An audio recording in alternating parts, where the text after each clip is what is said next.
Hari ini saya akan kongsikan berkenaan tilawah, tafsiran dan pengajaran ayat yang akan dibacakan oleh Ustazah Umi Kalsum daripada Bandar Baru Ampang.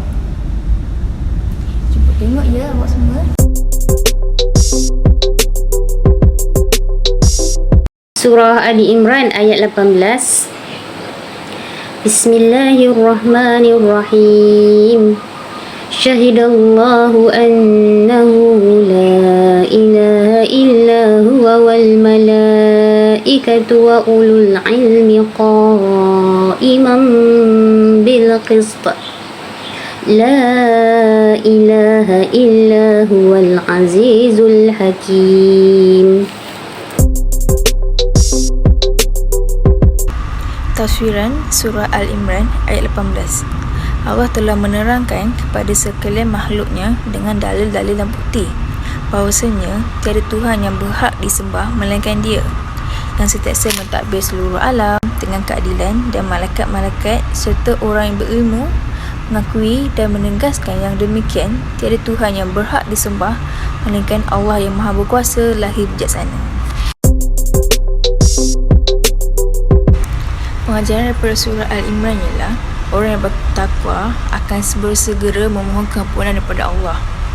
Yang kedua, berbuat baik dalam keadaan yang kebiasaan. Contohnya, kita derma walaupun kita sering kesusahan. Yang ketiga, menahan diri dari kemarahan dan sentiasa memaafkan orang lain.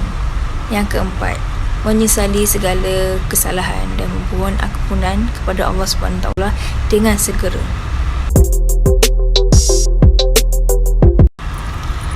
Kesimpulan daripada surah Al-Imran ialah ganjaran yang Allah telah berikan kepada umat Islam adalah banyak, seluas langit dan bumi.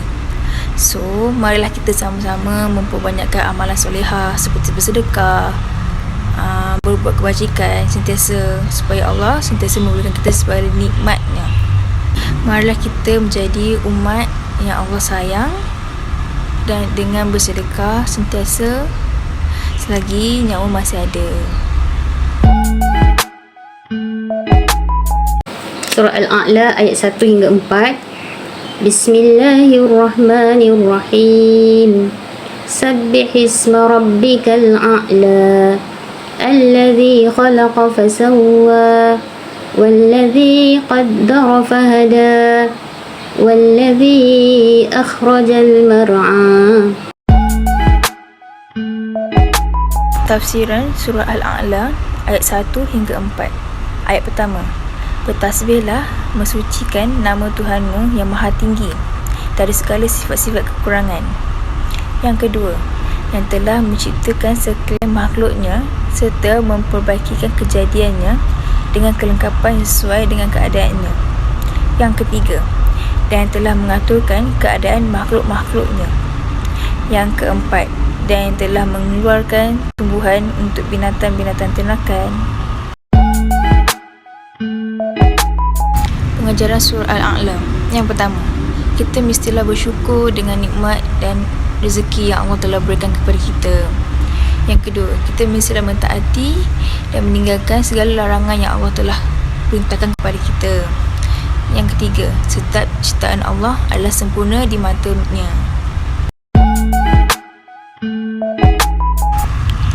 Kebaikan surah Al-A'la.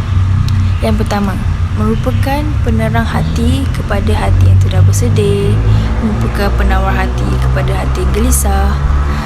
Yang ketiga, mendapat pahala kebaikan sebanyak huruf yang telah diturunkan kepada Nabi Ibrahim, Nabi Musa dan Nabi Isa. Yang terakhir, merupakan surah yang sangat dicintai oleh Nabi Muhammad. Surah Al-Waqi'ah ayat 68 dan 69. Bismillahirrahmanirrahim. Afara'aytumul ma'a alladhi tashrabun a'antum anzaltumuhu minal muzni am nahnul munzilun. Tafsiran surah Al-Waqi'ah ayat 68 dan 69. Tidakkah kamu melihat air yang kamu minum? Ayat 69. Kamukah yang menurunkan air dari langit sebagai hujan, atau kami yang turunkannya?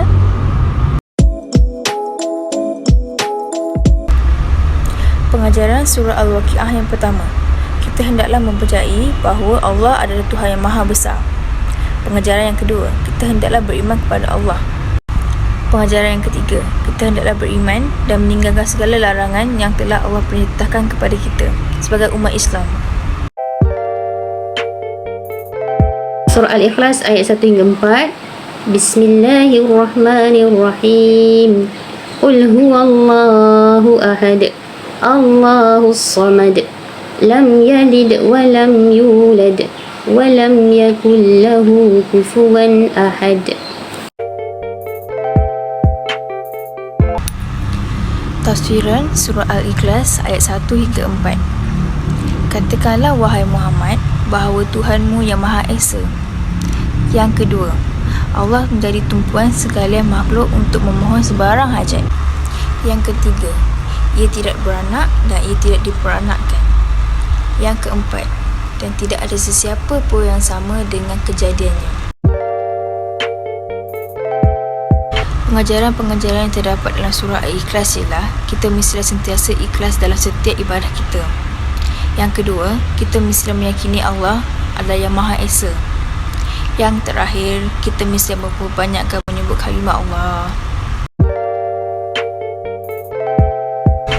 Kepentingan surah Al-Ikhlas kepada umat Islam ialah menguatkan pegangan akidah kepada keesaan Allah. Yang kedua, menghindarkan diri dari perbuatan syirik.